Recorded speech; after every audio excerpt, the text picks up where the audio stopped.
Welcome to the Unstoppable Recording Machine Podcast. And now your host, EYAL Levy. Welcome to the URM Podcast. Thank you so much for being here.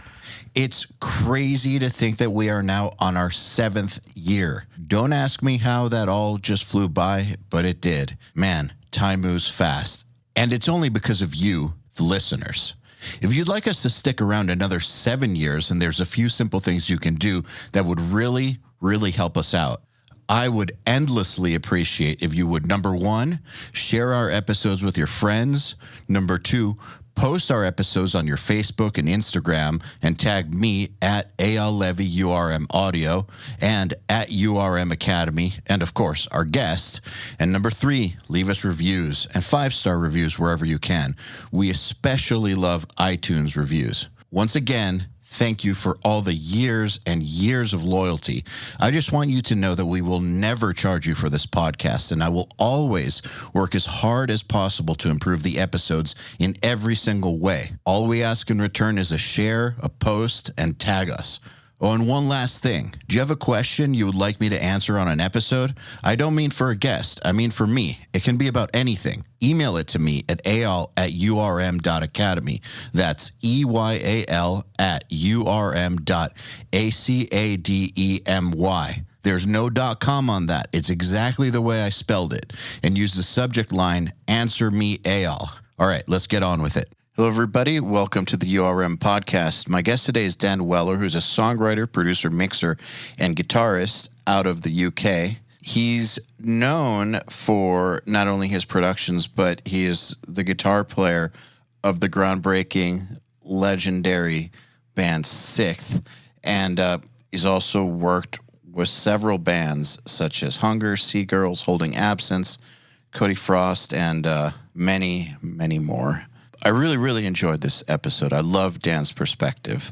So I'll stop talking. Here goes. Dan Weller, welcome to the URM Podcast. Thank you for having me, my friend. It's a pleasure, and I'm glad that we're finally able to do this. I know that we've been scheduling it and then unscheduling it and then rescheduling it and then unscheduling it and then rescheduling it like for 6 months now. There's been something that comes up every time we try to do this, like COVID or a good busy schedule, or there's always been something. So I'm glad that we're finally able to do this. Likewise, mate. The gods didn't want us to meet, but it's finally happened. Fuck them. That's what I say. So I don't want to kiss your ass or anything, but I remember in 2006 when Colin Richardson and Matt Hyde, the English Matt Hyde, were mixing my band. I was in London for it, and Matt was playing me this band, and I forget if he was working with you or he just liked you or something, but he was playing me this stuff, and I was like, holy shit, this band's fucking great. What is this? And it was you guys. It made a huge impression on me, and I still remember it. Like, you know, people play me bands all the time. I forget them all the time. But I remember that day in 2006 being like, wow, okay, now this is some good stuff. And that rarely ever happens. So, well, thank you, man. I mean that. Anyone who's listening, I guess, who's formed a band or is in a band, you know, everybody has a different incentive for doing it, or multiple incentives, most likely. Mine was always for and I think I can speak for the rest of the band. It was always for the songs to turn heads and for it to hopefully stand the test of time, and even more of an ambition was to kind of influence some people. So the fact that you can remember when you first heard it, that's success for me. Yeah, because like you say, there's a lot of bands come and go, don't they? So you have to try hard. I can kind of relate to what you're saying. It's on a different level completely, because I don't think my band ever went to a legendary place or anything like that. But the fact that people still, you know, we haven't done anything since 2010, and the fact that people still care, it's kind of a mind-blowing thing, right? It's great, man. I mean, that's what it's all about, isn't it? I mean, yeah. the exciting thing, and there's probably numerous cliches that have been spoken on this very podcast, but I like the fact that when we're all, a whole generation that I'm in now, we're all dead and gone, that record will exist, especially now in the digital age. You find it hard to delete all the copies. So I like the fact that it's kind of like a sonic flagpole you get to leave behind, whether it sucks or it's good, at least it's still there.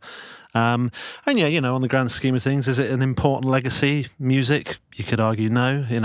Are we trying to get to Mars? No, but it's better than nothing, and definitely I enjoyed it along the way as well. So I think if you can enjoy it and achieve something like that, that's a brilliant thing. And yeah, it's really cool. I just want to pick your brain on these feelings because it's something I've been thinking about a lot recently. Is when you were doing it.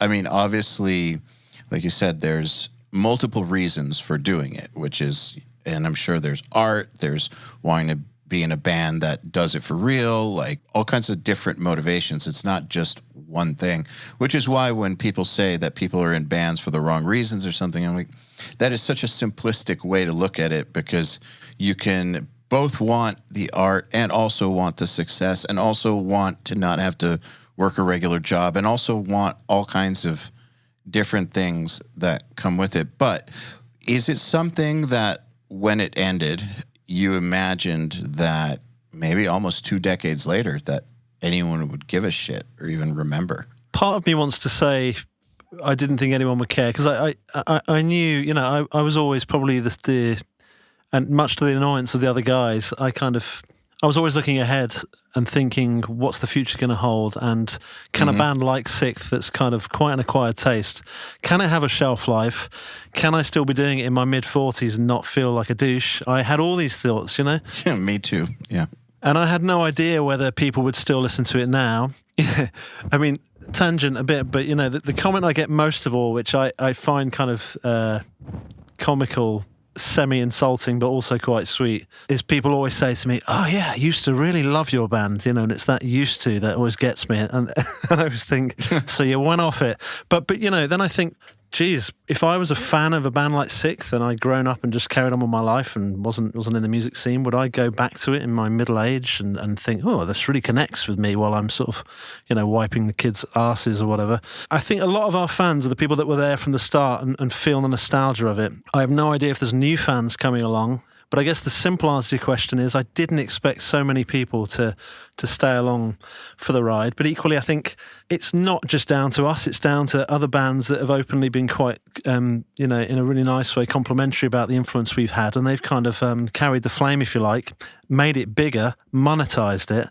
And we're kind of there at the start in the sort of dinosaur era of sort of tappy-widdly nonsense music. But the fact we're still talking about now, the fact you can open up, on the other side of the world and talk to me about my band, yeah, that's, as I'm sure it's the same for you. It's pretty cool, right? Weird, yeah. It's and you can't bottle that feeling. You don't know what to do with that information. You can't go, yes, success, I've made it. I can sit down and relax. You just have to go, fuck, that's pretty cool, isn't it? And keep reminding yourself that there's probably numerous bands who tried to do that and then bombed and no one ever heard of them again. So well, yeah, you don't know what to do with the feeling in a way, because there isn't, like, it's different if the band went platinum or something and bought you a house and you have that, yeah. You're in the house that, you know what I mean? Like, at least for me, it's purely a, wow, that's cool, which is fine. Yeah, 100%. It led you to where you are. It's all part of the journey. It led me to being in the studio. And no one is really defined by one thing in their life. So it needs to just be one thing of many, doesn't it? And like, it's a good foundation to start a music career because you can relate to other musicians. You can say you've been there, done it to an extent. When people talk about gigging, you say, yeah, I know that feels too. It kind of grounds you with a good knowledge base.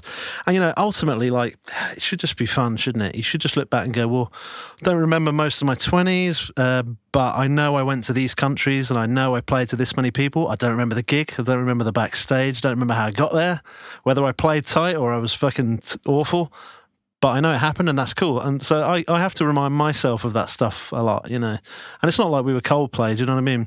We made relatively fuck all money, but, it's a good shot in the arm occasionally. And, when you still get messages most days from a SikTh fan somewhere in the world, that, I'd be a liar if I said that didn't, top up my ever ebbing away ego and just give me a little bit of a shot in the arm.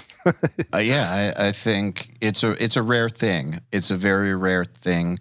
And I do try to put it all in perspective because I have this conqueror's mentality when it comes to things. Like, I want the things I do to be as big as possible. And like you said at the beginning, for multiple reasons. It's not just, there's not one reason. There is the making an impact, making a difference, but there's also, financial, ego, like all those, there's a mix of different things. But when it comes to something like music, I do put it in perspective a lot to try to like remind myself that doing anything that gets remembered like a decade later or something is crazy.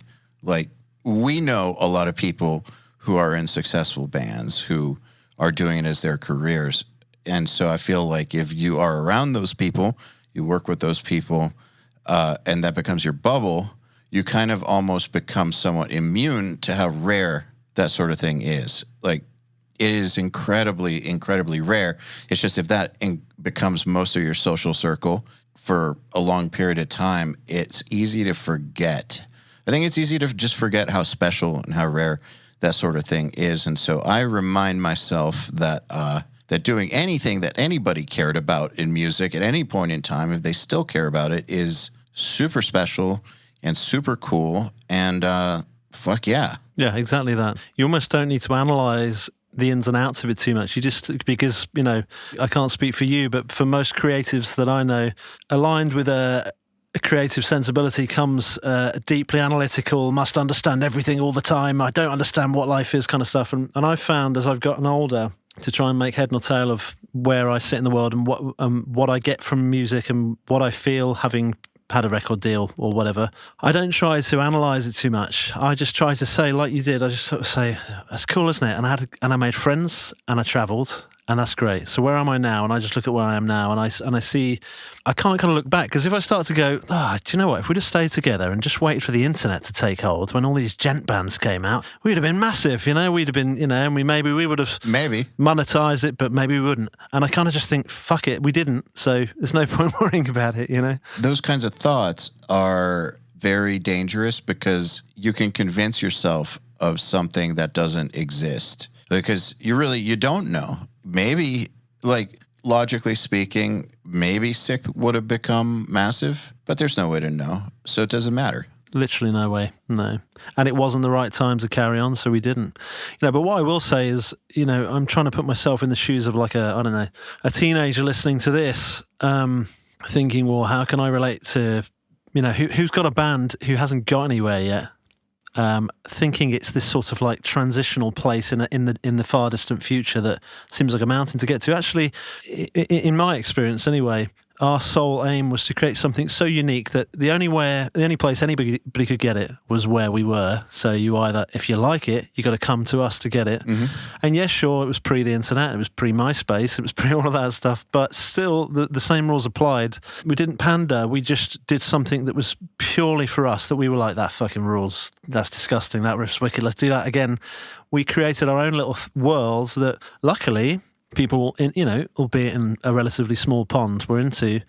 So I would say, not in this kind of like, hey, internet motivational time, but I would say for anyone thinking that it's actually quite a challenge to get to that point, I don't think it is if you put the right pieces together and you work really hard for it. And I think, because a lot of bands, probably over the last 15 years that I've worked with, like going back to what you were talking about before, with different incentives, and like you say, yeah, some people just want to get on the cover of Kerrang, and that is their aim, and they then achieve it.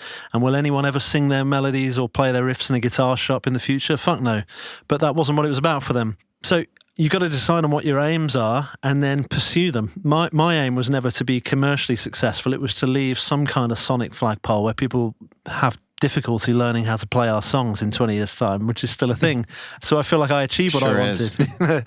I mean, the irony is I can't fucking play them either. So it's kind of, I fucked myself there. Were you very clear about those goals back then? Ruthlessly so, I would say. Good. It's important to know yourself. I feel like for me, my goal has always been the same, but I wasn't aware that that was my actual goal. So like my goal has always been to make a huge impact and to improve, basically to improve music, but like in a big way, like improve an entire genre or, like have some sort of an impact that creates some sort of a movement or that facilitates the evolution of a genre, which is super crazy. But that's what I've always wanted to do, and to do it, like I said, in a big way. And my mistake was to be channeling those feelings into a metal band, like to actually doing the band, like to try to have those types of aspirations for the type of music I was making and for that type of working environment and that format for making those changes. That is completely inappropriate. So I did have the musical goals and all those things, but my deeper purpose was what I'm doing now. And I was always pushing to take things in that type of direction, like make a bigger impact, do things bigger, but I was basically trying to fit a round peg into a square hole type of thing. It took me several years to realize that that's what I've always wanted to do, but I was kind of barking up the wrong tree with how to go about doing it. But I do think that it's very, very important to do the work, to try to figure out what your actual motivations are for anything, especially what you're trying to do in a creative career, because what you think it is that you want might not be what you actually want. And the big factor to throw into that is when you're younger, and I'm sure there are far smarter people at 18 than I was at 18, but I only speak of myself, but when you're starting a band in your late teens like we were with SikTh, you have this sort of boundless stubbornness, like nothing's going to stop me, because frankly nothing has up until that point, if you've been lucky enough to have a decent childhood or not had to suffer, and I'm lucky enough to say that. So you have almost a blinkered arrogance that people older than you, now that I'm older, I realise there would have been many people doing it behind my back when I was going, oh yeah, we're going to be this. We're definitely going to do this. And people must have been like, oh, fucking shut up, dude. Once you've had a few years of life, you realise that's not going to happen for you. But I do think, although you are kind of delusional at that age, it's that delusional, fearless approach that gets you to where you need to get to. Now, it's a bit of an all eggs in the basket approach, because for many people it fails and then it comes crashing down, and I've seen that too. And like I say, we weren't Coldplay, we weren't able to go and move to Malibu and just drink Cristal for a living, but we got to a big enough point to step to the next phase of life. But it was that kind of, there's this alignment of your dreams when you're 18, and in parallel to that is your maturity and your life wisdom and all this stuff. And the two, at some point, I don't know what age it was for you, they intertwine, and then it all becomes clear, and you're like, oh fuck, I understand why I did that now, and I understand that I shouldn't have done that, but I did, and that's the way it is. So it's funny, like if I could go back to the start of my career with the maturity and clarity of sort of understanding how things work based upon having made loads of mistakes, so I've kind of like trial and errored my way through life now, I would have made so many different moves. But we cannot go back in time, and that is not a thing, and it's no point worrying about it. It's and I wish to God I could, but I just can't. It was recent for me, by the way. That understanding was in the last few years. Why do you think that was? Well, I think part of it is because what I'm doing now didn't actually exist in the world. Like what we do, the technology didn't even exist for it. Like, it just didn't exist. It reminds me of when I went to Berkeley, I took a music business class, like one of the only classes that was not bullshit. And the first thing that the teacher said, and this teacher worked for major labels and had signed a bunch of artists. He was like legit. He wasn't just teaching because he sucked. Which is a thing. This guy is actually one of the things that I modeled URM after, was like having real people be the instructors. Real people as in people who have done it for real. But the first thing he said was, most of you who go on to work in music for a career are going to work in industries that haven't been invented yet. So I think that was part of it, was that I knew I had to do something, but that something hadn't even been invented yet. So it's like searching for something that doesn't even exist. But I can tell you that even 2 years into the band being signed, I was already thinking, well, this is not tenable. Like, imagine being 40 and doing this. Hell no. And then I remember touring with much bigger bands and sharing buses and paying attention to how they lived and thinking to myself, so best case scenario, very best case, everything goes right. Would we be even as big as this band that we're sharing the bus with? That would have to be like every single thing goes right, and maybe we could be as big as this band. How cool is this? Not that cool. And it's not that cool. Like, I don't want this as a future. And so I was thinking, at what age will this be super depressing? And I came to the conclusion that it would be sooner than later. So already 2 years in, I was already thinking there is a next step. I don't know what the next step is. And then when I got the gig at Audio Hammer, I had already been producing for like 10 years, but that was like when I started, being in the room with like much better bands and much bigger bands. And I was also thinking with that, okay, so this could lead to full-timing production, if I keep following this path. Is that what I want? And by the way, if that's what people listening to this want, awesome. You have to know what you want in life. So I was thinking, is this what I want? Because I was like 31 when I went there. Like, is this what I want when I'm 40 or 50?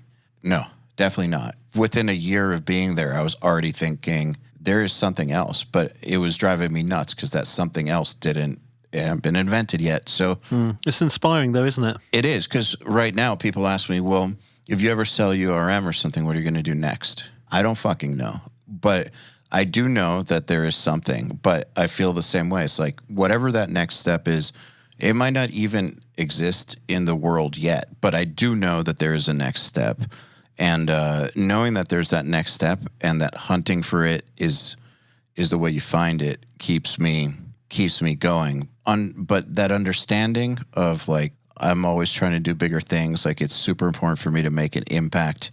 It was always kind of beneath the surface. It didn't really become super clear until I was making that impact and I was working with people where I can have a huge idea and they don't get mad at me for it, or they don't like think I'm nuts for it, or they don't think of how unrealistic it is. I mean, obviously I have to sell my ideas to them, and I have to make it bulletproof because they're super smart and they're not gonna be cool with just following me down some stupid path. But if I have a outlandish idea that's going to take a lot of investment and is kind of unrealistic for most people, if I can sell it well, the people I work with are totally cool with seeing it through. Yeah, you've proven yourself through your aims coming to fruition.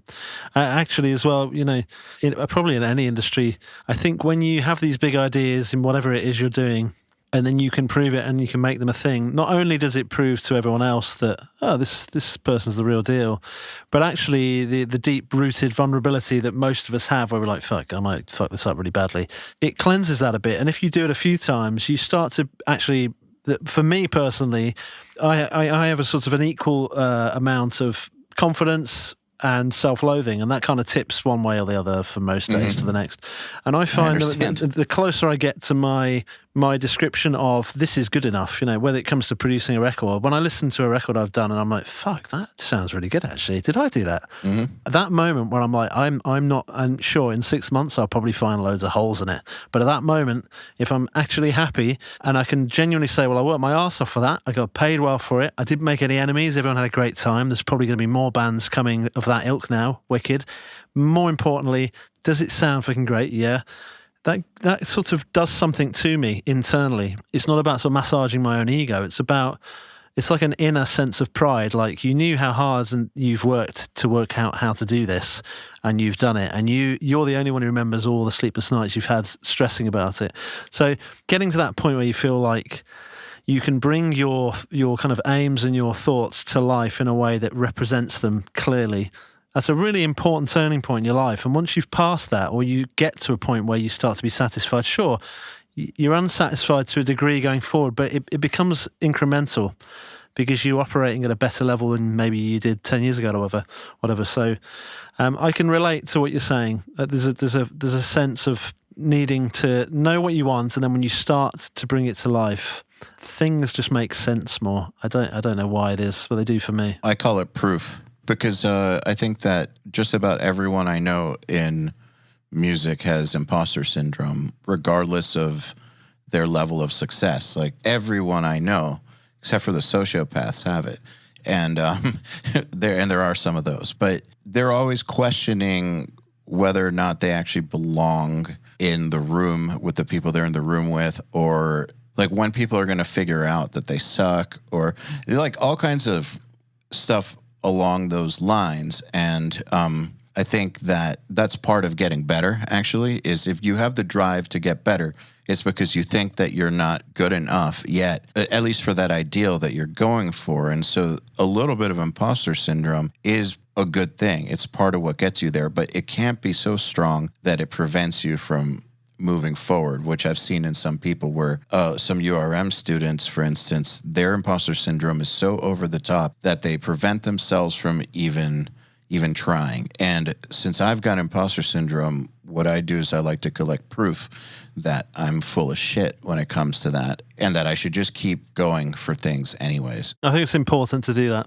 Yeah, I often say to people, like, I have loads of little sort of sound bites that I seem to have created to motivate artists when they're feeling like the pit of despair. And it may make some people cringe until they curl their toes. But you know, I try to think of things relatively. And I always think, I bet Elon Musk is pissed at himself that he's not on Mars yet. Feels like a failure some days. Oh, I'm sure. You know, if you look at it relatively, everybody feels like they've not quite reached the level that they should have done. And then with music, you know, we're all liars if we say we are. We're not just making music purely for ourselves. The whole nature of music is that it's there, and you can't stand next to it disclaimering that out of tune vocal that you wish you'd tuned, or you can't stand next to it apologizing for any of it. It's out of the pen, and then it's free for any stranger who you may or may not agree with. You might be politically unaligned, or whatever the word would be. Once it's gone, they will hear it and they can make a judgment on it. And that in itself, enormous anxiety, because it's like it's like letting all these things you're really proud of out into the ether. And especially with the internet now, people can then go, hey, this is shit. Who are you? Doesn't matter, but it's still shit. And that's a really hard thing to deal with, and you've got to be pretty bulletproof. Not to mention, you know, when a band will come into me, and I always make bands put a Spotify playlist together of references, you know, a lot of people do. If a record gets put on that has passed me by, or it just blows me away, and there's a little voice in me going, fuck, I don't know how they created that. How did they make that synth sound? I couldn't do that. Instead of saying, well, that's why I'm not that person, and we all have our own strengths, and I'm sure Bob Rock and Randy Starr couldn't have made that record either, but I still hail them for the Black Album. The point is, you can't be great at everything. So I say, well, I couldn't do that, but I could do this. And I kind of, I have to find little mechanisms to make me not go to the toilet and sort of berate myself, which you know used to happen on the regular. Life is too short, and it's a natural thing to do. Yeah, it is, and we're all the same. And actually talking about that stuff and smiling about it and riding the wave of self-loathing and, oh shit, I wish I was better at this. That's one of the best techniques for not feeling like it, because you're like, oh, actually, we're all fucking crazy. It's fine. And we're all going to be fine. And we're all getting better together. And then one day, we'll all die and it doesn't matter anyway. So fuck it, you know? And I try, that's the only way I can deal with those demons these days. Because otherwise it's like, you spend most of your mornings and nights just fucking hating yourself for how much 100 hertz is in the snare drum on this record that no one gives a fuck about anyway.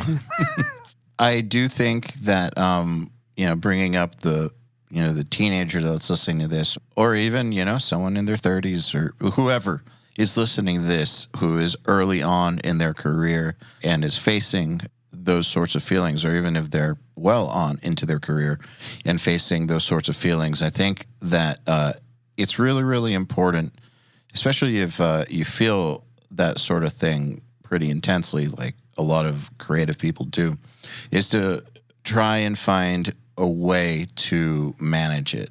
Because those feelings, they don't have to be a detriment and they don't have to be a roadblock, but they can be. If you let them run wild, they can definitely get in the way. And having some sort of a strategy for dealing with them, like you said, you find a way to put it in perspective. Like, I know some guitar players who are the best guitar players on earth, you know, in that category, which I know you do too, who are in their 40s and they still take lessons. And that's how they keep themselves. They always feel like they suck, but instead of sulking about it, like they'll still get lessons once or twice a week, and they have their entire careers, except for when they're on tour or something. And they do things in the real world to combat that. So they don't just accept that they feel this way. They actually do something about it. That's a huge difference maker. I think people need to figure that out for themselves, whatever that is, that helps them get past those feelings, the sooner that they figure out how to manage them, the better. Because the one thing I have noticed is that they don't really go away, right? So it's not that you're going to eliminate them from your psyche. If you're wired that way, you're wired that way. And changing your wiring is borderline impossible. But the thing that you can change is how you deal with things. And learning how to deal with that stuff is crucial. I don't necessarily practice what I preach, but what I've found, again, in my early 40s wisdom, especially when I'm on records and I'm playing catch up and, you know, I'm getting up at 6:30 a.m. editing, going to bed at midnight. The days when I've had a good night's sleep, the following day, I always manage to get better results. And I sound like my mother now. But, like, it's a thing. Your mom was right. Sleep is genuinely the biggest cause of self-loathing, 100%. It's also the cause of pushing someone's buttons or reacting to a comment you wouldn't normally react to, or feeling like the world's a bit of a twilight zone today and, like, the clouds are sort of gathering around your head. That's often an illusion, and I swear, in my experience, is based upon sleep or a culmination of sleepless nights for a few nights in a row. It can make creative decisions seem a lot harder. Your ears don't work as well, so you're doing things that seem really difficult. Everything gets more difficult. Put loads of difficult things together when you're trying to aim for a certain standard that's still got to be hit, and you're running out of time, loads of bad shit starts happening. So I do think fundamentally getting sleep when you're on a creative project is key. And you know what? This is like just a little tip that I've found has really helped me, and if any, hopefully it may help some people who suffer from the same levels of self-loathing that most of us creatives do. I've got a document in my phone in capital letters that says things I don't know that I wish I did know, right? And I just add to it all the time. So if someone talks about the American Civil War or, you know, this Spanish Armada shit, I don't know about that and I feel dumb and I want to know about that. I just write it on the list. And most of the time it's audio-related shit, whatever it may be. But not necessarily. Understanding what that Arturia synth does in that pack that I've got 20 Arturia synths and I just go straight for a preset every time. Why don't I actually work out how that arpeggiator works after all these years? I write it on a list and then without any self-induced pressure or without any clock ticking, if I'm having a chill, I just go to that list and I just tick one of them off. And I feel a sense of the shit I'm not good at is getting smaller. That's good. It feels like progress for me. And actually, it's a very simple mechanism, but it really works. Like, it really does. Because you get a sense of pride that you've actually tackled what you perceive to be stupidity head on. And I would recommend everybody did it because it can't fail you. It helps. That's my tip of the day. It's interesting that I feel like if you're talking about, and I am not a doctor or a medical professional, but I have a lot of experience with this. When dealing with depression, needs to be attacked from multiple angles. It's usually a mixture of therapy, medication, lifestyle. One of those alone isn't going to solve it. But in my experience, the one key thing that kind of will make everything else work synergistically as opposed to making none of it work is the feeling of momentum and progress. And so things like what you just said, whether it's just some fact, you want to learn more about the American Civil War or something that's got nothing to do with your career, it doesn't matter. That feeling that you get when you're making progress on something that you previously viewed as a deficiency, big or small, just that feeling of progress, in my experience, is the thing that is the biggest difference maker because it starts there and then kind of starts to infest other areas of your life. And the opposite is true too. Like if you're stagnating, that starts to infest other areas of your life. So I actually think that tip is very powerful, actually. Well, to take it further, it's broken down into numerous things, whether it be nature, whether it be electronics, whether it be music theory.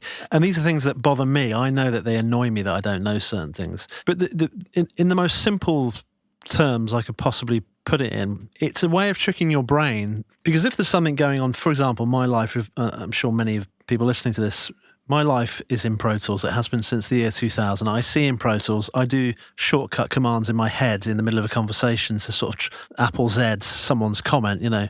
When I can't get out of that world and I'm in that world, but even within that world, there's certain challenges that I find, like just creative challenges that I think, shit, I'm not going to be able to do this and it's going to take me ages to work out. But then if I align that with another thing that's unrelated to music that I also consider to be an unattainable target, a bit of knowledge that I'm never going to grasp in a short space of time, if I then go away and I attain it very quickly, it conditions me. I'm like, oh shit, okay, so it's quite easy actually. So I'll go and do that in this thing now. And I find it's a way of tricking my brain into telling me that I'm actually smarter than I am, because, we're all a bit smarter than we think we are, Whether you can retain the knowledge, that's another thing. That's a problem I have, but that's years of headbanging and not sleeping long enough probably. But it's proving to self you can do it. That's less important, in my opinion, than the momentum feeling and the feeling of progress. I agree. And you're taking the bull by the horns, and when you're in control of your destiny, however significant or insignificant you may feel it is, you're still in control, and that's important. Yeah, so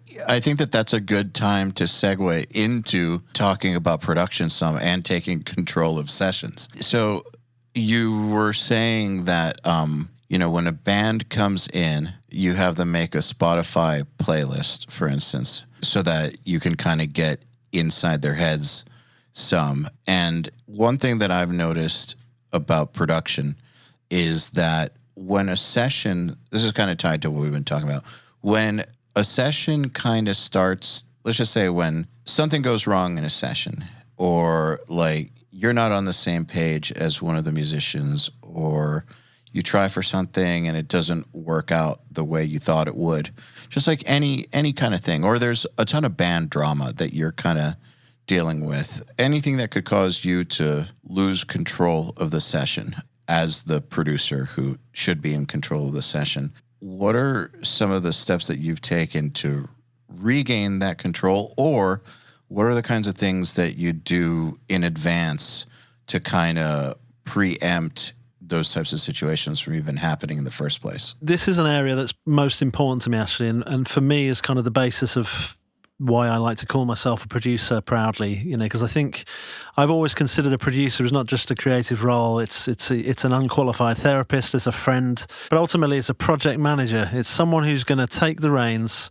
I've done so many records where the band's management are awful and have fucked things up and have booked the wrong days in the studio, whatever. And it started to occur to me that I am a control freak, but I know where the line is, but I like to do shit properly. So I thought that's something that's missing from people that I'd worked with, from people that I knew. I felt like what a band's first impression of me should be, I want them to know they can call me about anything, they can completely trust me, and know that I'm going to work harder than anyone for their band. And I don't want them to even have to question that. Mm-hmm. I want them to just see it in me, like, fuck, this guy's the real deal. He really cares. So for me, and it's not some calculated, trick I've created to make bands go, wow, this guy is really trustworthy. It's who I am. I want... and having been in a band and wanted that, I know what it feels like to feel like your whole career is in someone else's hands, and they better give a fuck, because if they don't, my future could be screwed. And it sounds melodramatic, but that is what it's like when you're in a band. No. That's not melodramatic. That's accurate. That's literally what it is, because, as you know, and anyone who's not been in a band doesn't get it. When you're in a band, you're all in. 90% of your conversations are about being in a band. Everything relates to being in a band. So when some guy comes along and says, this is what I charge to produce your album, I'll probably earn more from this than you will over the next few months. That's the fact of the matter in this day and age. I already feel like shit. I better really, really bring my A game. So for me, proving my trustworthiness and proving that they can rely on me is key to everything.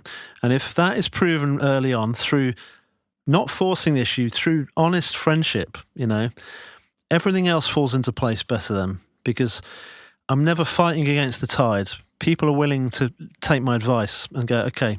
And I find that if I don't establish that connection early on with a band, well, I don't know what that feels like, because I always do, because I want bands to enjoy every minute of the session. I want them to feel like, and I always say it, I want it to feel like a holiday camp. I want it to be like, okay, so we're all away with our mates, making a record in a forest or in the countryside. This fucking rules. Sure, there's going to be moments of jitteriness, arguments, fear, all of the above, because ultimately every band and every artist ever is scared shitless of failing, not just failing commercially, but failing themselves and not hitting the target they know they're capable of. So you do have ups and downs, as you know, in the studio. You do have people all aligning at different times. Oh, this guy's woken up, got a smile on his face, but this guy looks like death. What's going on here? But you read those moments and you understand when someone's going too far, when someone's being pushed beyond the point that they're going to be able to do it. And you have to be the one to say, okay, guys, let's go to the pub. We don't need to fight this. Everything in the studio, when it comes to controlling a session, is about reading the room and about knowing when to put your foot on the gas or when to go, it's okay. We're well on schedule. And you know what? Why don't we knock off early tonight and let's start a bit earlier tomorrow? I'll get the Starbucks on the way in. Everybody's happy. Try and find a way to create positivity in every moment. And I find sometimes I'm feeling like shit and I have to fake it. But most of the time, if there's always someone in the room bringing some positive energy and bringing some, you guys are making the best record, believe it, you can drag most people through any shit they're going through. And you can, and as long as you walk the walk and actually deliver when you say you're going to, which is obviously the most important thing, then, you know, when it comes to the next clients that come your way, if a band has spoken well of you and said you can totally trust him to deliver what he says he's going to deliver, that's good enough for that band's touring buddies, you know? Yep. It's exponential.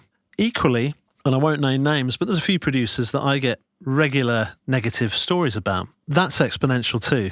That travels like wildfire because bands love a good fucking moan, don't they? Let's be honest. I've been in one and I did too. So, I mean, I'm sure my reputation isn't completely squeaky clean. There'll be someone who's like, yeah, he's a bit of a prick sometimes. Nobody's is. We can't be just these righteous, perfect humans. We're going to clash with some. No, it's more about a ratio. Exactly, yeah. Hey, everybody. If you're enjoying this podcast, then you should know that it's brought to you by URM Academy. URM Academy's mission is to create the next generation of audio professionals by giving them the inspiration and information to hone their craft and build a career doing what they love. You've probably heard me talk about Nail the Mix before, and if you're a member, you already know how amazing it is. At the beginning of the month, Nail the Mix members get the raw multi-tracks to a new song by artists like Lamb of God, Angels and Airwaves, Knock Loose, Opeth, Meshuggah, Bring Me the Horizon, Gojira, Asking Alexandria, Machine Head, and Papa Roach, among many, many others. Over 60 at this point. Then at the end of the month, the producer who mixed it comes on and does a live streaming walkthrough of exactly how they mix the song on the album and takes your questions live on air. And these are guys like TLA, Will Putney, Jens Bogren, Dan Lancaster, Tui Madsen, Andrew Wade, and many, many more. You'll also get access to MixLab, which is our collection of dozens of bite-sized mixing tutorials that cover all the basics, as well as Portfolio Builder, which is a library of pro-quality multi-tracks cleared for use in your portfolio, so your career will never again be held back by the quality of your source material. And for those of you who really want to step up their game, we have another membership tier called URM Enhance, which includes everything I already told you about and access to our massive library of fast tracks, which are deep, super detailed courses on intermediate and advanced topics like gain staging, mastering, low end, and so forth. It's over 500 hours of content, and man, let me tell you, this stuff is just insanely detailed. Enhanced members also get access to one-on-ones, which are basically office hour sessions with us, and Mix Rescue, which is where we open up one of your mixes and fix it up and talk you through exactly what we're doing at every step. So if any of that sounds interesting to you, if you're ready to level up your mixing skills in your audio career, head over to urm.academy to find out more. So there's two things about having your future in somebody else's hands. This is something that caused me lots of problems when I was younger because it's something that I understood from when I was a teenager. And so, you know, when you're in high school or younger, finding people who are serious is very hard. But I was always serious. And so I always viewed the people I work with as holding my future in their hands. And so it was... I would move on from musicians or people I worked with, and I was accused of using them or being cold or whatever, but they didn't see it the way I saw it. The way I saw it was, actually, this person is being an asshole because they're fucking up my future or they're fucking up the future of me and the other people in the band. Like, it's not fair to the rest of us. I work my ass off for this. Like, I'm devoting my entire life to this. And this person isn't. Why do I owe this person a spot in a band with me? I don't. And I've carried that forward. And then in production, I thought about that too, because I remember being in a band and working with producers who didn't give a shit, and then having those feelings like, wow, this person controls my future right now. Like, I got to get away from them. It can bring the worst out in you as well. Everything you've just said, I relate to. Yeah. It made me more brutal. But then, like when it helped me understand that when the tables are turned, I'm holding their futures in my hand. And even when it comes to something as like, I don't want to say low impact, but it's not the same as making a record, but like working with someone on Nail the Mix or whatever, I know that that's not going to make or break their future, but it could either help or hurt. And I take that very, very seriously. I feel like every interaction you have with somebody on a professional level, you can either help or hurt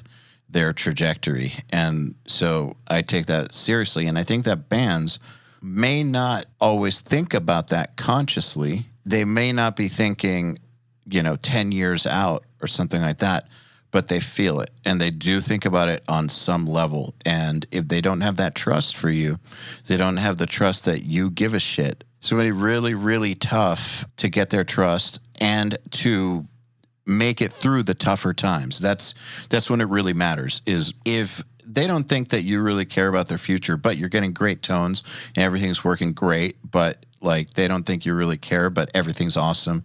They'll overlook that to a degree.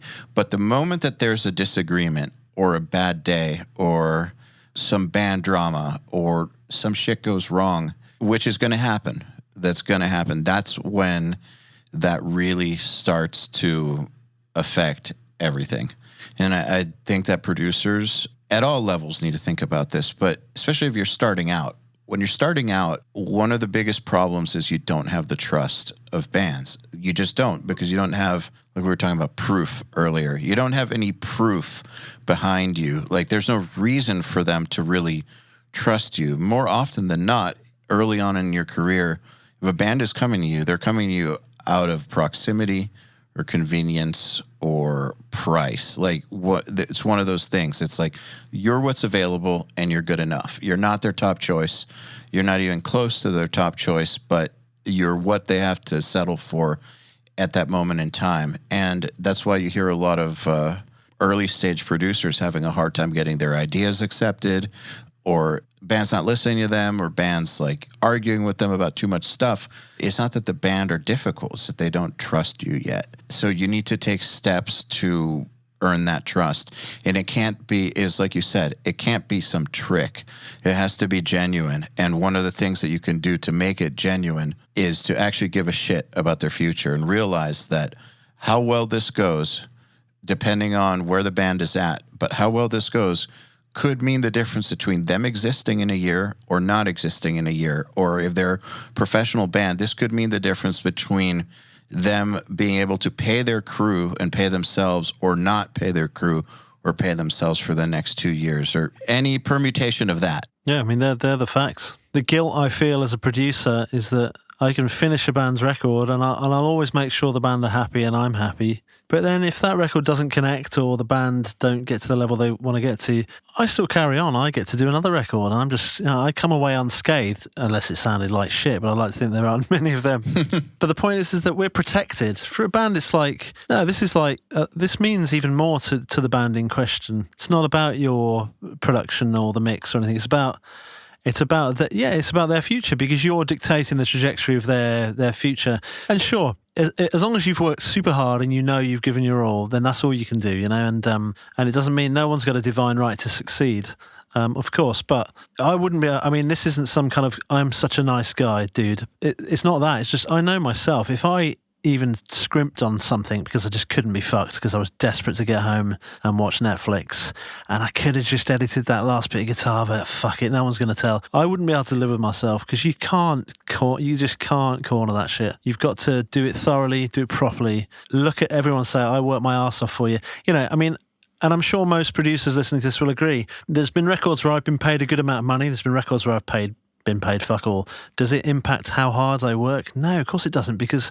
All of It that shouldn't. stuff. There's no parallel between financial gain and knowing you've done the job. There is none at all. There certainly isn't for most of us, I would like to think. It's an irrelevance. Sure, when you've worked your arse off and you do get paid a good paycheck or whatever, at least it's the people around you, whether it be your partner or your family or whatever, when you've been away for ages, you can say, well, look, there's something to show for it that you care about. We can at least do something nice or whatever. But for me, it has no impact at all. I'm just like, God, tell me the vocals sound good. Tell me they do. That's all I care about. And I like to think artists can tell that. I'm one of them in that moment. And, segueing back to the old wacky metal band, having been there in a band and having had a career, it definitely helps me to feel like one of the pack kind of thing and not just sort of the nerdy guy with glasses twiddling knobs in the corner. I feel like I get it from their angle. So that probably certainly helps me. Do you think that they relate to you differently because they know that you have that background? It depends who the band are. I'm working with Bury Tomorrow at the moment, who amazing metal band over here. And yeah, a couple of the guys in the band grew up being into SikTh. So, obviously we're just mates now. But when I have a guitar idea, the guitarist will listen because he knows I understand riffs. Whereas if I work with an indie band, you're like, what, SikTh? Ugh, God, no. Metal, they don't give a fuck about the band. And it doesn't equip me in any way to have any. In fact, it hinders me because if you're trying to tell someone how playing into that tweed with a Fender Jaguar should sound, it should sound more Curie. If they then reference you as the guy from the atonal metal band, it stands you in bad stead, not good stead. So sometimes it's a real shackle that I wish I could get rid of. Because there'll be artists that I've worked with in the pop world where the management will go, oh God, yeah, I remember SikTh, really heavy, noisy stuff. He's probably not the right guy to work with, So sometimes it can be really unhelpful. Most of the time it's good though. Yeah, I can imagine that it just depends on who you're working with. Speaking of someone you're working with or worked with, right now it is March 2022, and we've got Taylor Larson with Holding Absence on Nail the Mix right now. And I know that that's something that you produced, right? Indeed, yeah. I already knew that. I don't know why I asked. Yeah, Taylor was calling me saying, hey, I've been asked to do this. Which song should we do? So Taylor and I have a kind of a iMessage voice memo relationship that's just extensive where we got through the whole album on that. He loves the voice messages. He does. And they're always at a stupid time of night. I'm like, hang on a second, let me just do the maths here. Okay, it's 5 a.m. What the fuck are you mixing this song for? But, all I care about are results, and Taylor's got the ears, so it suits me fine. Yeah, I produced that record and I co-wrote some of it. That song in particular I co-wrote. Afterlife. Yes, Afterlife. And I've worked with the band on basically all of their singles. I've co-written and produced. They're one of my favourite bands to work with as well. It's like, sometimes when people who use Pro Tools will understand there's a moment where there's someone stood there singing into a mic and then suddenly you hear it back through Pro Tools and you've added a bit of extra compression and maybe sent it to some delay and you listen to it and you're like, holy fuck, that sounds like a record, And there's that moment. Sometimes the conversion doesn't happen. It takes quite a bit of work. Shit, I better double track that. Okay, we're going to have to wait for the bass to come down on this one before it starts to sound like an album. Holding Absence are one of those bands where you put like one or two elements in and it's like, oh fuck, this sounds really special, and I get a funny feeling from it. And there's not many bands who can say that. Every beat and every note in that band is thought out with kind of emotion and it has to feel something, and that's a real pleasure to work with because we all feel me. We all get that shiver, when there's a certain chord we're like, oh my god, that felt amazing, that chord, that some people don't understand. That band have that in droves and I have that, and I don't know, making music with them is just pure joy for me. I shouldn't be getting paid for it. It's a crime. Or awesome. So when you work with a mixer like Taylor, does it change how you approach the production, or like at what point in the process do you start communicating with the mixer? Well, it really depends on who. I've used so many different mixers over the years. And again, a relationship with them is really important to understand what they're like. So I suspect on that album, we had a phone call or something about it. References are really important, what the band's into. And I also write a fairly anal monologue when I send Pro Tools sessions to a mixer, which is not, this is how I want you to do your job. It's more, this is how you're doing your job. No, I'm just kidding. Yeah, exactly. Yeah. Like there'll be certain things that I put in a session that it's to the mixer's discretion if they want to turn it up. I often do lots of Valhalla shimmer kind of 3-dimensional stuff, and I'll just do it across the whole song loads. And I often say, if you're in need of some 3-dimensional moments where it's feeling a bit empty, just automate that up and it'll do the job. It's all perfectly in tune. So I'll often say stuff like that and give them a grounding, and I'll try to just describe how I want the record to hear, to sound. I'll describe it in words. I want the vocals to feel very up front, but I want the delays to be kind of quarter notes, half notes. I don't want it to be slappy delays, or I don't want the vocal to be too verby. I'll try and give them some kind of push in the direction that I know the band are going to be happy with. It's all based upon what the band want. And then because Taylor and I had never worked together before, it was really then just in the lap of the gods. You don't know what you're going to get back. And I knew it would be of a high standard. And the first mixes I got back were of a high standard, but they weren't quite where I wanted it. But Taylor, talk about diligent and never throwing his toys out of the pram. He was like, okay, cool, I understand. Let me go back to this. And we just hashed it out in a kind of really obsessive two people who just love the record, who just want to make it great. He wasn't getting paid loads for it, neither of us were. He told me that there was a lot of back and forth. So that's what I'm curious about, how that went. Yeah, I mean, the amount of layers on that record are excessive, like to the point where I should have stemmed some of them out a bit more. But the band's kind of mantra, if you like, is that they hear their band as how many layers can we add until Pro Tools kind of stops it. And sure, as a producer, it's your job to go, listen, that 25th layer of shimmer EBO is doing nothing now, but equally you want to embrace the chaos and say, hey, chuck some more shit down. It sounds great.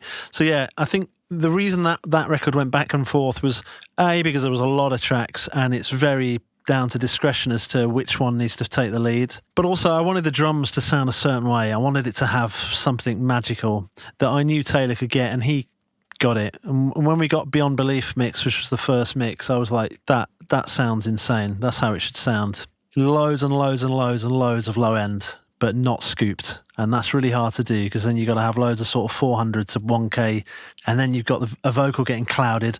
And then before you know it, you're like, oh, fuck, so there's 100 channels of epic shit. Where am I going to put that? So the poor guy must have just wanted to jump off a cliff, but he nailed it. That's something he's great at, though. He is great at mixes that have millions of different layers on them. Like the other track we've got going on right now is a Jason Richardson track, which there's so much shit going on in that track, and it all works, but there is so much going on. And I think one of the things that Taylor is phenomenal at is figuring out how to take productions that are over the top in the amount of layers, and somehow you can hear what's in there, but it doesn't get in the way of the main idea. Yeah, I agree. He's really good at that. I think he, with multi-layered stuff, there's a decision that gets made by all mixers, me included, I think, and anyone who's good at mixing, I guess. You need to decide what's going to be perceived as fairly dry, fairly close to your ears. And then you can get away with making loads of that shit wet and crazy. If you have too much verb on the snare and then suddenly you're sending the vocals to a bit of verb, and then it just becomes a washy mess. So it's like making those decisions, what's going to feel super upfront and what's not. And then you've got so much more depth to play with. And I do think they're creative decisions that need making early on. And I think with someone like Taylor, he's just naturally good at that anyway. So I think he'll just lean in that direction, which is obviously why I wanted him to do it. And, I'm still, that record's stands up against anything. I think his mix is incredible on it, and incidentally, he mastered it too. And we shot it out with a friend of mine at Sterling, and I warned him. I was like, Taylor is very, very adamant he's mastering this record. You better be fucking great. And I brought Taylor in on the email thread. I was like, here he is, Taylor. This is Ryan. He masters all my records. He's fucking brilliant. And we ended up just saying, hey, Taylor's just ticking the box. It just does what we want it to do, and we were really happy. So yeah, I rate Taylor highly, and there'll be many more records, I'm sure, that we'll do together. When you know that somebody else is going to mix it, does it change the way you approach your production choices or your input on the arrangements? 100%, yeah. Yeah. I remember when Chris Thought Algie mixed a single for me, I was so scared of it sounding like shit. God, that's a little terrifying. Yeah, so I was like, this better sound amazing. You mean on your end, not his end? Yeah, I wanted him to not. I didn't want to get a phone call. I was a much younger Yeah. band. I didn't want to get a phone call going, hey, bro, Yep. this fucking sucks, man. So I was like, Yep. shit, I better tune that snare drum within an inch of its life, you know. But I want the mixer to have a great time. And I pride myself on mixers mostly saying, hey, this is all sounding great, thank you. I mean, let's be honest, they're not going to tell me it sounds like shit, are they? But most of the time I believe them.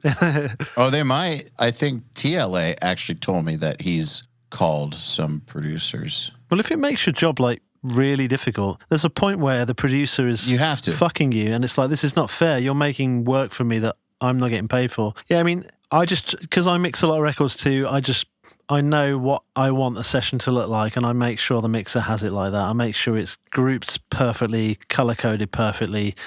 I'll make TCI files with the drum kit. I'll extract MIDI really anally with Massey, whatever you call it, DRT, I think it is. DRT. I'll provide all the MIDI, because I don't trust anyone's assistant to do it better than me. So I just provide it all, and I'm like, there you go, you can't fuck it up. It's all there on a plate. And I make a nice Dropbox session with a README. Normally, you know, funnily enough, Jay Ruston mixed something for me recently, and it was through listening to your podcast. He's fucking phenomenal. Yeah, and listening to what he said and how he works, this is a kind of a full circle moment as we're talking. It shaped the way I tuned the kit, because I heard your podcast with him and I was like, okay, he likes some decay on a snare drum. I'm gonna throw that moon gel in the bin. I'm gonna let that sting. I'm not gonna sun anger it, but I'm gonna let it ring a bit. And so that definitely shaped my creative choices there, because I knew he likes to use the real kit. He's gonna want to parallel compress. He wants as much kind of stuff as possible. So yeah, I tuned that kit completely differently how I would normally tune a kit. It depends on the style of the music as well. You know, some Joseph McQueen's mixing Bo Tomorrow at the moment for me. He's also great. He's brilliant, great guy. And These dudes are all great. yeah, they're brilliant. And, you know, Joseph and I get on really well via Instagram. We're chatting all the time. It's a really nice relationship where we can talk openly about how we want it to sound. I know whether I don't know if you can see the Diesel VH4, and it doesn't matter how great a tone I deliver, some mixers are going to take that DI and they're going to reamp it because that's their style and that's what suits them. And so I always make sure I'm really anal with the DIs, so that if someone wants to make that as a creative choice, it's not about whether I'm sad about my guitar tone getting thrown in the bin. It's about what's going to help them to give the best results. So I just try and provide choices for mixers so that, you know, I would hate it if they were like, did you get a stereo room mic right at the back of the room? No, I didn't. You know, I prefer them to just have it all. So I guess I'm always, in the very short, non-rambling answer to your question, is I'm always considering making the mixer's job as easy as possible, I think. It makes sense. And, you know, with the reamping thing, there's also many mixers that will refuse to reamp. So it's important to know who you're working with, or to just preempt, be ready. Yeah, some people, depending on which generation they're often from, I think that's correct. if it ain't got tubes in it, you know, that those people are out there, and that's fine, and I respect that too. You know, for example, I just did I did some new Holding Absence recently. Taylor is in fact mixing as we speak, I think, and we did it at the Marshall Amplification Studios. They've created a state-of-the-art studio at their factory in Milton Keynes, which is obviously a legendary place. It's where all the Marshalls are built, and there's this like £5 million studio with a load of Marshall amps, and I've got the Diesel VH4 in my boot, and I'm thinking, can I be that guy to wheel my Diesel in? Am I going to use, you know, a torpedo or a SUR and use some IRs? I just can't be that guy. So, you know, for that particular session, I was just like, right, we've got every Marshall ever made at our fingertips.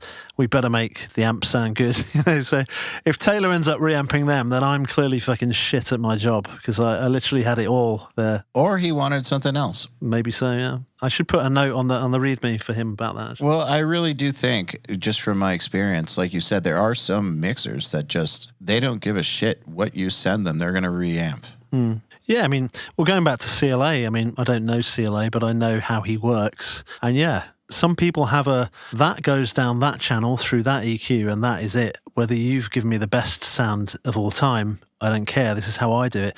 And who am I to argue with CLA's results. So it's very much it's not the producer's job to tell a mixer how to mix. The mixer is mixing because they're the mixer, and however they want to do it is their fucking thing. It's down to me to sign it off and check the band are super happy. That's kind of it. How we get there is it's on them to an extent. And sometimes you need to weigh in quite heavily, and sometimes there's a really awkward chat where you call the mixer and you say, look, this isn't working and you need to really make it work because this band are quite difficult and they're not going to have patience. So I'm leveling with you. I try and sort of protect the mixer with honesty and then try and help them get it over the line to a point where I know that the band will be happy. But that's always a difficult balance because then you're like, here's this patronising Englishman telling me how to do my job. Fuck off, So you're always trying to strike a balance for keeping the client happy, not offending or patronising this mixer who's basically got Grammys or whatever. But it's, ultimately most people, when they put their egos aside, This wasn't me. Someone I used to work with on some record, I'm not going to say which one, somebody else was tracking the drums. That's right. Okay, so the person I'm talking about was mixing the record, and there was somebody else tracking the drums in a different location with a drummer, obviously tracking the drums with the drummer. And the mixer wanted certain things like spaced pair, overheads, and certain things. Now, this engineer who tracked the drums has done Slayer and all kinds of stuff. I'm not going to say who it was, but has done all kinds of big shit and has been in the game for a long time. And this mixer wanted to get on the same page about how the drums were being produced. And the engineer flipped the fuck out. This mixer has a temper problem too. Perfect storm. Oh God. They got into one of the most brutal fights I've ever heard about the stupidest shit. The problem is that the mixer was calling him to tell him how to mic the drums, which is not what you do. I think that if he wanted to get on the same page, he should have asked him how he intends to mic the drums, or if there's, or just ask him for a few things, could you also put a trigger on the snare or something, whatever. But he was basically from the get-go telling him how to do his job, and that dude was not taking it. And holy shit, if they had been in the same room, someone would have been dead at the end of that. So pointless though, isn't it? Yeah, totally pointless. It doesn't have to be that way. There's almost always a remedy to a conflict. Obviously it seems tone deaf to say at the moment with what's going on in the world, but in music terms, you just say, okay, well, you like a pair of Coles. I don't like Coles because they've got no top end, so I want a pair of 4-on-4s. Well, I don't want to use 4-on-4s. The remedy is fucking do both, and then I'll choose later. It doesn't need to ever become an argument. I mean, often I'll put stuff up, at my end of things when I'm producing, it will be an in-house engineer. Almost always in-house engineers are great, brilliant humans because they're used to being around people and adapting and not getting in the way and not kind of letting their ego take over. And there'll be sometimes I get to a studio and there'll be an engineer has put some overheads up with in a totally batshit kind of way that I would never use. Part of me is this is out of my control. I don't know what's going to happen. Let's go back to what I know. The other half of me is, this could be fucking great, and I'll do that in my next session. So I embrace it, and if it's great, then you've just won. You've just accumulated some knowledge you didn't have. But arguing about mics is definitely, there's more important shit in life, I think. It just really is. There is so much more important shit. The two of them are just assholes when it comes down to it. It's so not a thing to fight about. Yeah. Egos, testosterone, fear, throw it all in the pot together. You can, and then just align two personalities that are not going to back down. You can have war pretty quick between over really stupid shit. Yes, it's just my mother has always said the world spins round on the end of a prick, and I think that's kind of a perfect example of it. So.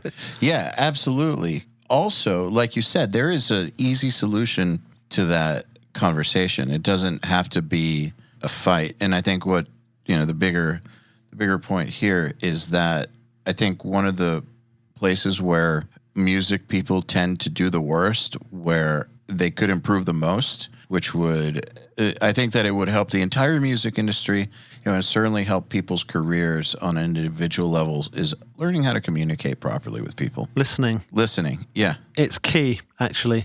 Actually, if I was to give you a good example of, and I've told this anecdote a few times as a means to prove my point.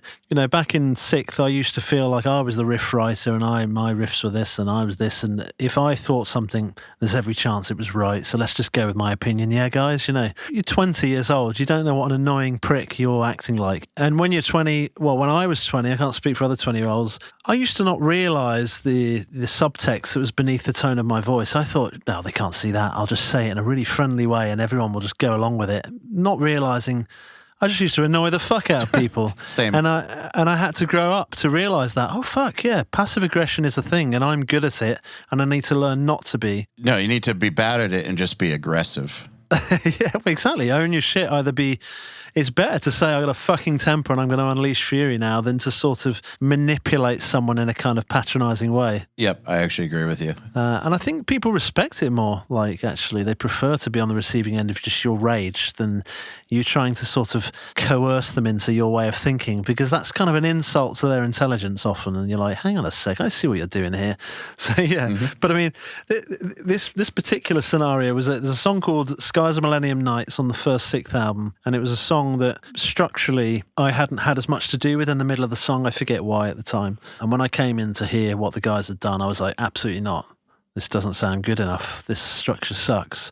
I don't like this. No. And I can still remember myself now thinking, yeah, but I'm right.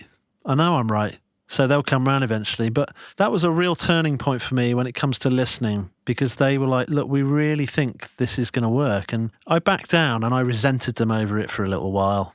And then when the album came out and when we started playing it live, it became apparent to me one day that section of the song was by far my favourite bit on the album, by far my favourite bit to play live. I looked forward to it every night. The crowd went crazy every night. And that was like a genuinely poignant turning point for me. I was like, okay, shit, you need to shut up a lot more, because actually they're all right and you're not, and that's okay. And it had a very big impact on the band's relationship with me, because I was kind of Johnny Sensible, staying up later than everyone, writing and like applying pressure, never touching drugs, like we must just write great riffs, we're here to succeed. I think people must have been like, dude, chill, just do some drugs. Yeah. But that was a moment where I was like, okay, I need to realise that A, I'm definitely not always right. B, in fact, I'm regularly wrong and I didn't realise, and that's okay too. Going back to the original point, listening was key. I should have just backed down and listened. And if 3 people in a room are saying something and they really believe it, there's a very, very good chance they're right. That's kind of how it is. Yeah, absolutely. Or very good chance you didn't communicate your idea properly. Indeed. One or the other. And you know what? Those same 3 people will often acknowledge when something hasn't worked if they thought it was going to work. Sometimes the proof's in the pudding. If a vocalist here on this record wanted to try something and I was like, oof, that's not going to elevate the song. They want it to be really intimate. I'd sooner just do it and then see if they feel it. And actually, I might be pleasantly surprised and go, oh shit, that sounds really good actually.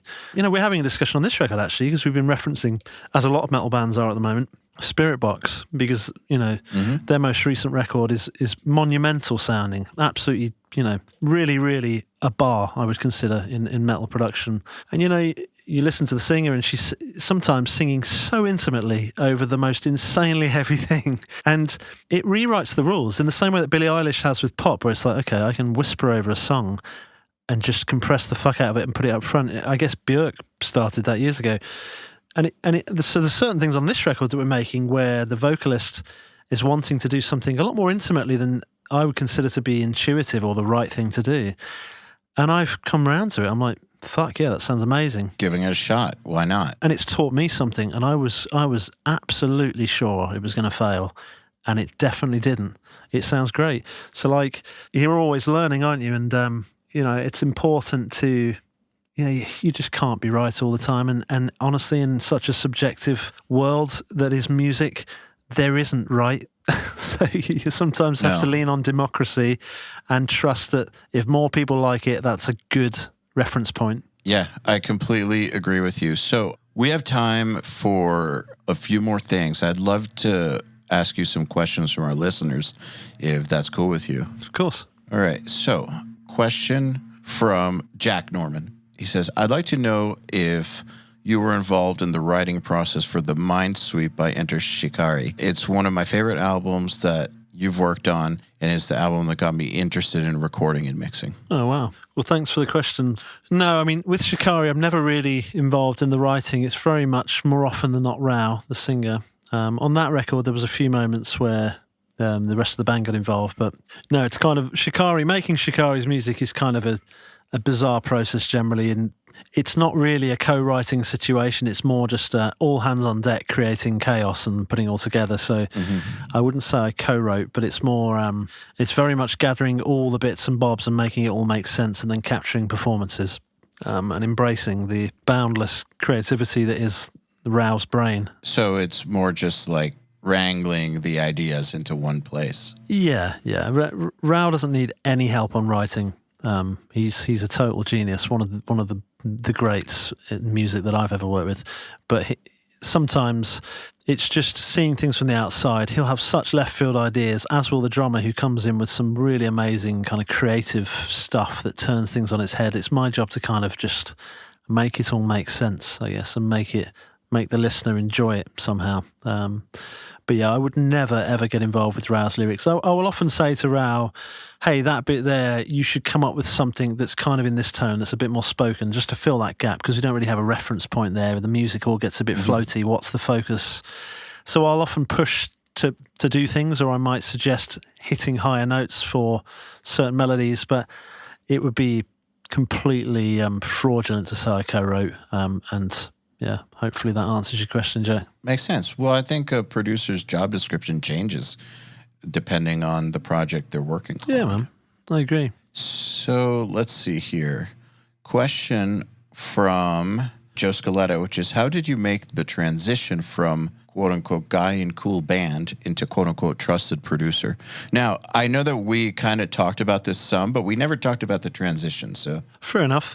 Well, coupled with our shared kind of ambition issues that we probably had, where we saw the future and wanted it now, you know, I always was looking, and the band won't want to hear this if they're listening, I was always looking beyond the band, and I was always thinking, fuck, what can I do if this all goes wrong? Coupling that with an obsession for being in the studio, because it was pre-internet, it was pre-money getting less in the industry when it comes to investment.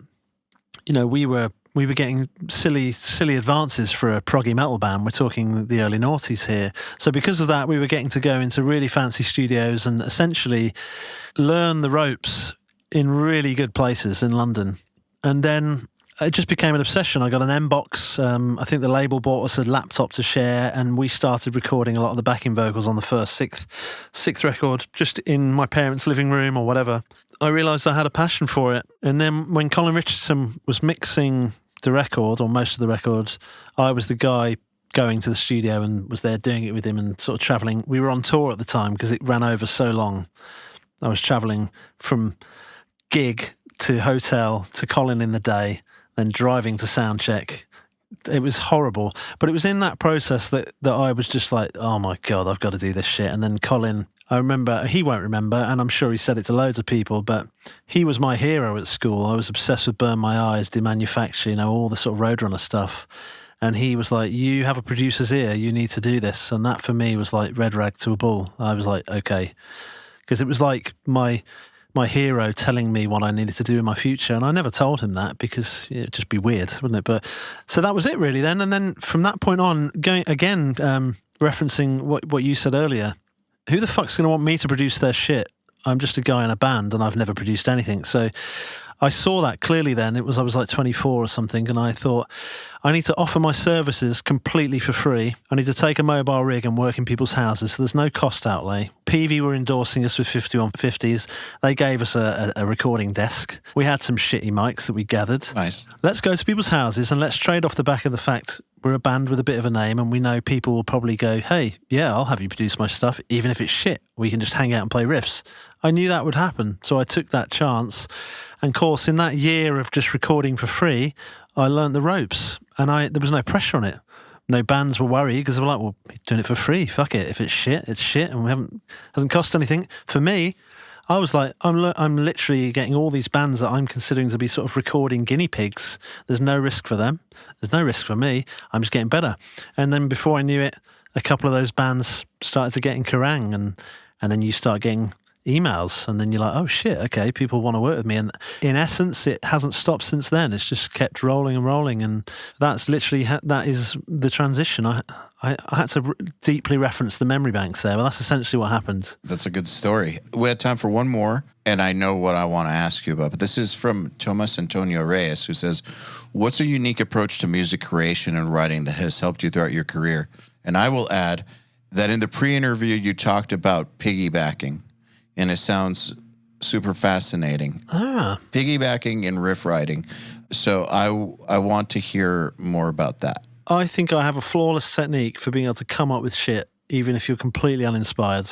It's not revolutionary, I'm sure, and I'm sure, music theory students out there will be going, yeah, okay, bro, this is great. But for me, as a self-taught kind of blagger who listened to the Black Album growing up and just downpicked guitar forever, that's how I got into it. Piggybacking is this technique that I've created whereby, and all the bands I work with, they take the piss out of me, and they always like, even one band had a t-shirt made up with song DNA written on it, because that's a term I use all day.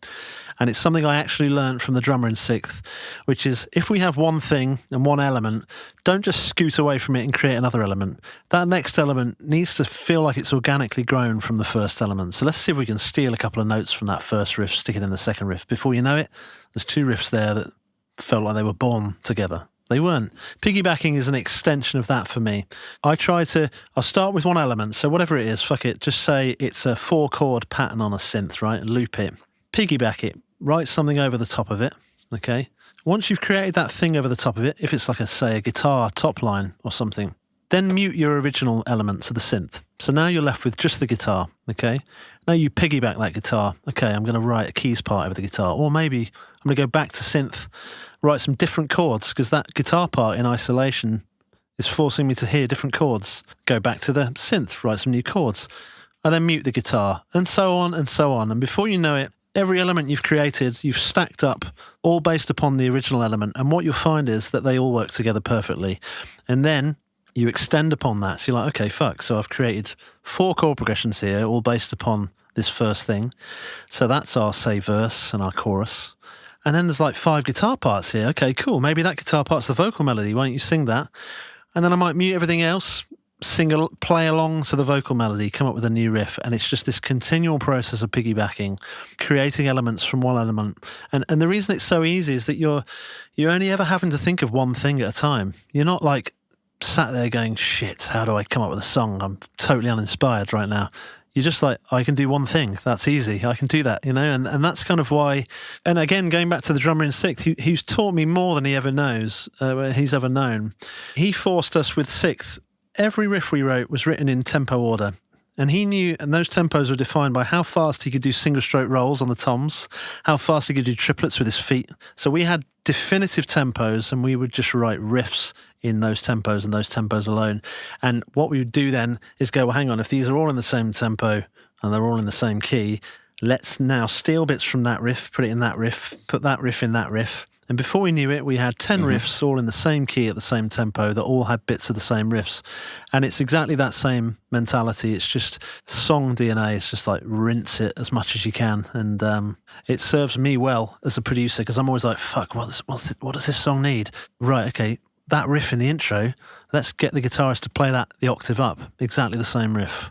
Stick some quarter note delay on it. There's a twinkly lead for the chorus. No one knows it's the intro riff an octave up, but fuck it, you've done it. And it can serve you so well. It's like at your fingertips at all times. So, like I say, I'm sure lots of people have done shit like that, but I reference that stuff first in my mind before when I'm making every decision. It's cool that you said it. That's one of my methods for escaping writer's block. So I can vouch that it works. What do you call yours if it's not piggybacking? Because I need to come up with a better name. Oh, I never called it anything. I just do it. It is how I write.